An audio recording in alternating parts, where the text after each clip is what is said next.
Mais uma vez nos reunimos para, através do Evangelho segundo o Espiritismo, conversarmos um pouco, refletirmos um pouco sobre a palavra que Jesus, o Mestre Jesus, nos trouxe. E hoje a lição que nos caiu é o capítulo 26, Dai gratuitamente o que gratuitamente recebestes. Restituí a saúde aos doentes, ressuscitai os mortos, curai os leprosos, expulsai os demônios, dai gratuitamente o que gratuitamente haveis recebido. São Mateus, capítulo 10, versículo 8. E eu fui buscar aqui a página, o item 9 deste capítulo, que foi aonde eu abri originalmente o nosso Evangelho. Diz assim: a par da questão moral, apresenta-se uma consideração efetiva não menos importante, que atende à natureza da mesma faculdade. A mediunidade séria não pode ser e não será nunca uma profissão, não só porque desacreditaria moralmente, como também está identificada com os ledores de boa sorte, como também ela tem um obstáculo que se impõe. Qual é? É porque se trata de uma faculdade essencialmente móvel, fugidia, mutável, cuja perenidade ninguém pode contar.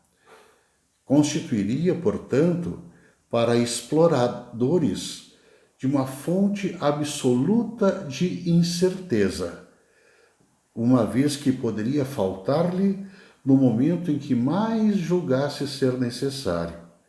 Coisa diversa é o talento adquirido pelo que estuda, pelo que trabalha, e por essa razão mesma representa uma propriedade da qual naturalmente é lícito, uma vez que é possuidor e, portanto, poder tirar partido. A mediunidade, porém, não é uma arte, nem um talento, pelo qual deve se tornar uma profissão. Ela não existe sem o concurso dos espíritos. Faltando estes, não há mediunidade. Pode-se substituir a aptidão, mas o exercício se anula. Muito bem, o texto é mais longo, mas vamos ficar com essa reflexão, porque já temos elementos suficientes para conversarmos um pouco sobre isso. O assunto tem a ver com mediunidade, gratuidade e quem dessas duas coisas utiliza. E basicamente a questão da utilização remete à figura da pessoa, o espírito encarnado para nós. E veja, você, meu prezado irmão, meu fraterno amigo, que estamos neste momento refletindo sobre o Evangelho, de que a condição que se coloca de uso dessas duas possibilidades, a gratidão e a mediunidade, está na dimensão do próprio homem, da própria pessoa. Veja que Kardec, numa determinada ocasião, nos fazendo refletir sobre a mediunidade, disse-lhe que tratava os espíritos como tratava os homens, uma vez que nada mais eram que a alma desses próprios homens. E, portanto, dessa lição podemos compreender que inúmeros são os graus de espírito que estão por aí, assim como são inúmeros os graus de evolução, de caráter, de valores presente nas pessoas vivas, encarnadas e, consequentemente, uma vez que desencarnadas, continuam com as suas características.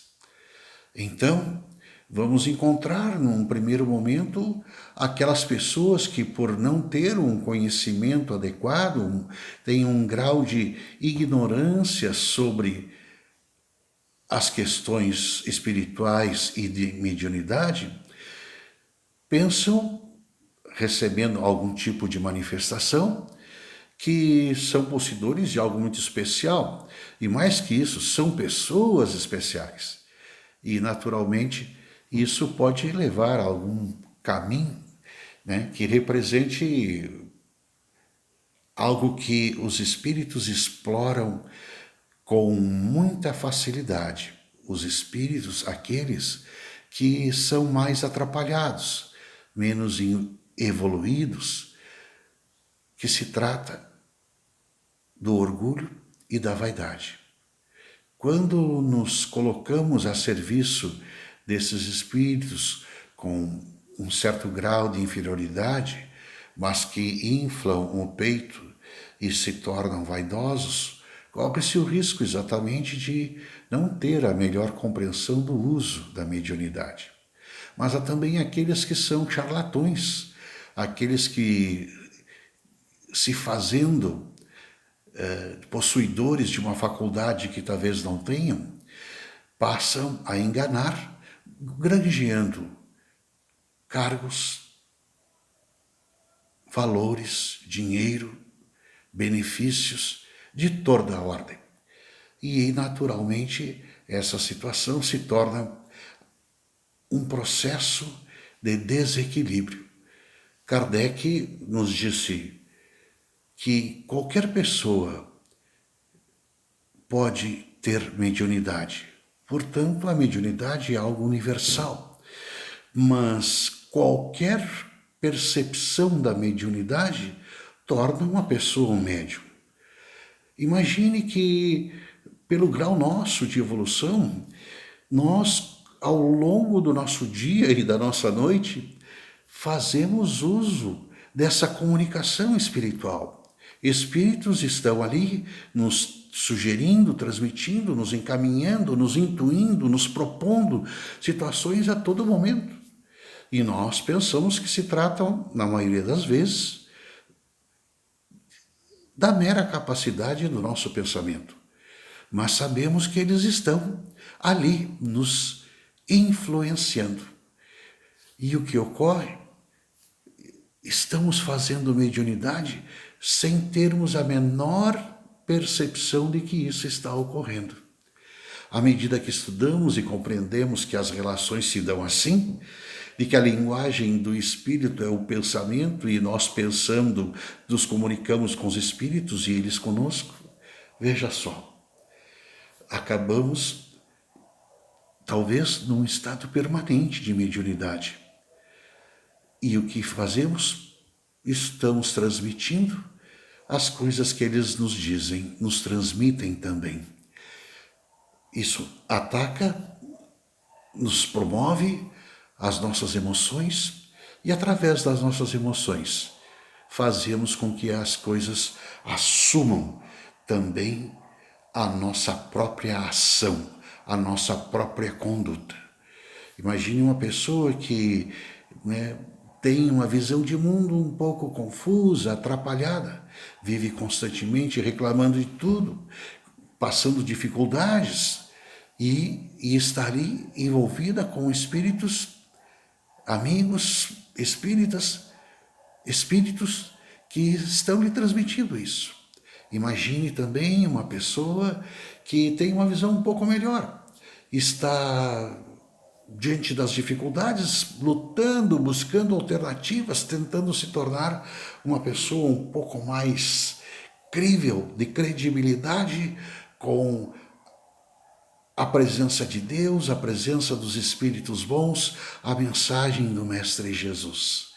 Ora, essa pessoa está numa ação diária mediúnica, trazendo para o seu campo mental os espíritos de melhor condição, de um outro nível, de um nível que produza um certo bem-estar, uma disposição de fazer alguma coisa melhor com a própria vida.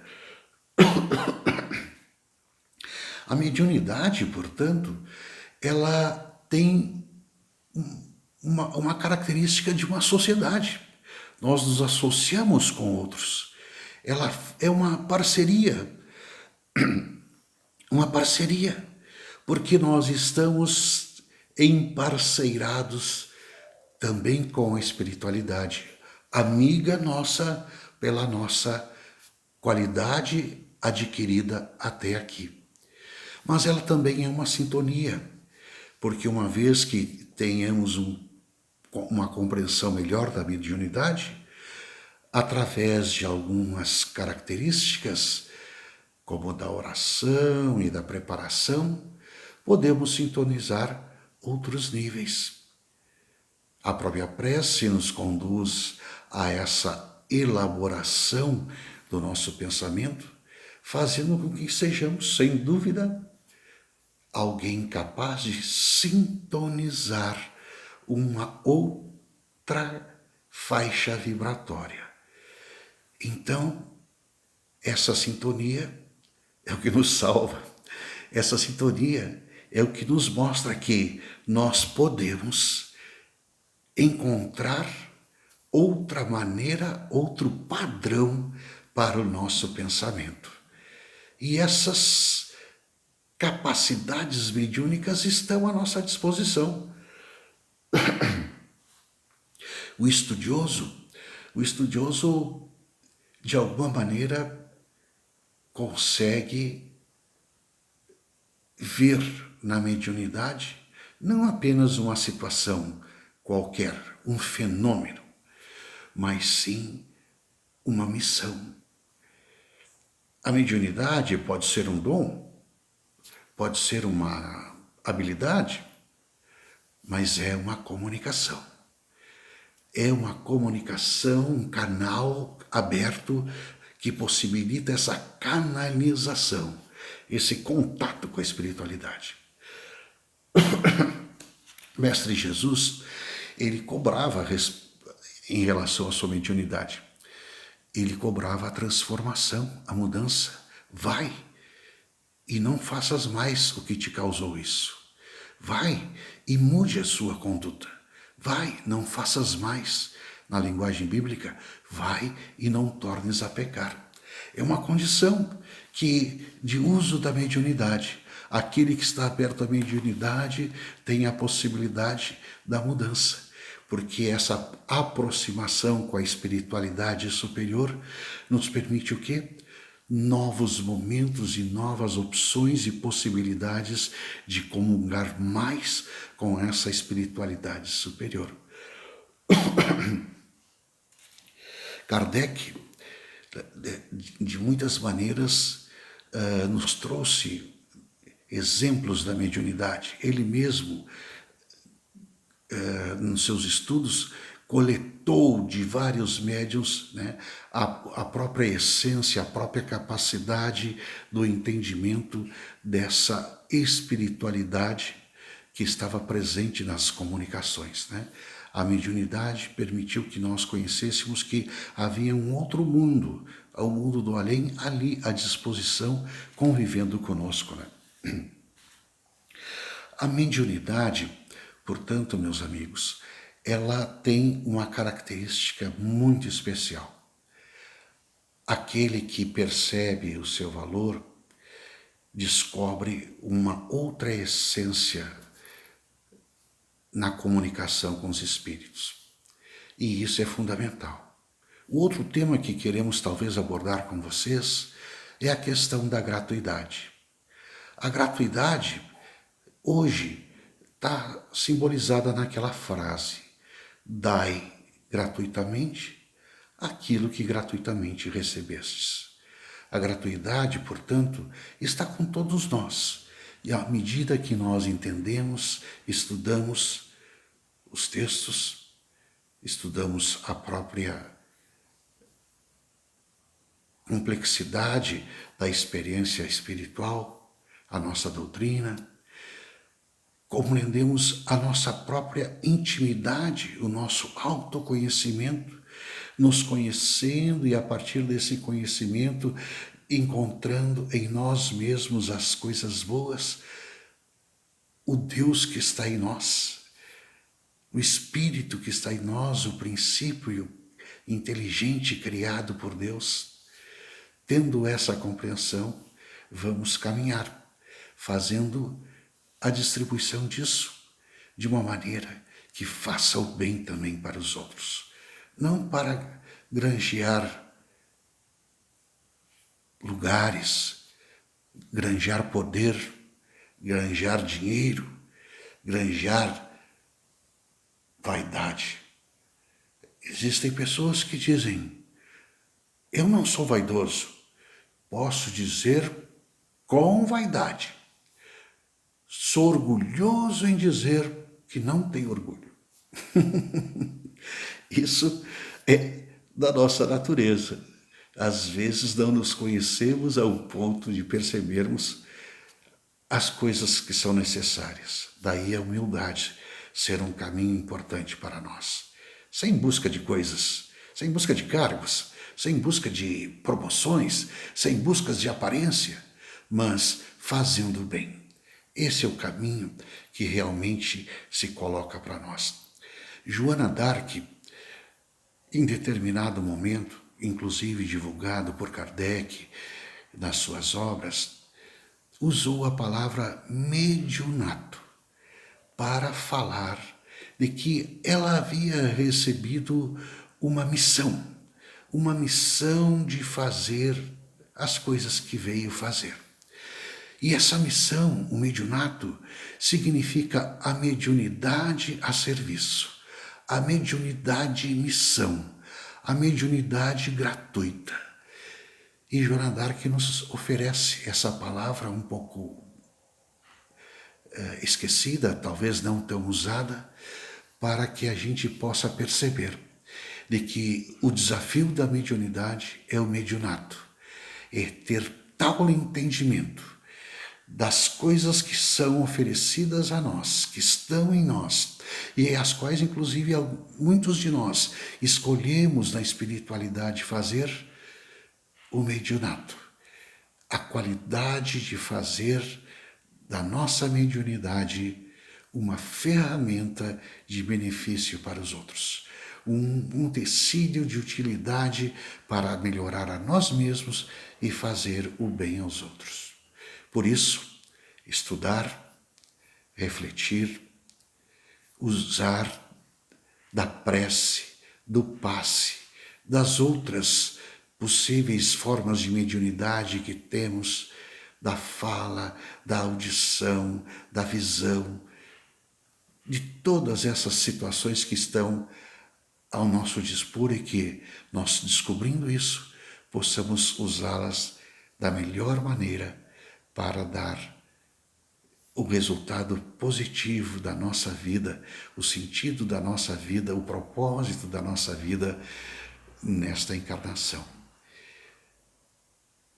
Faça isso e que agora, ao pensarmos na nossa prece de encerramento, possamos ter esse pedido diário, esse pedido a todas as horas possíveis, esse pedido em todos os dias, em todas as semanas, de que nós sejamos pessoas capazes de usar a nossa mediunidade da melhor maneira possível, fazendo bem e buscando intencionalmente o mediunato da nossa mediunidade. Que assim seja.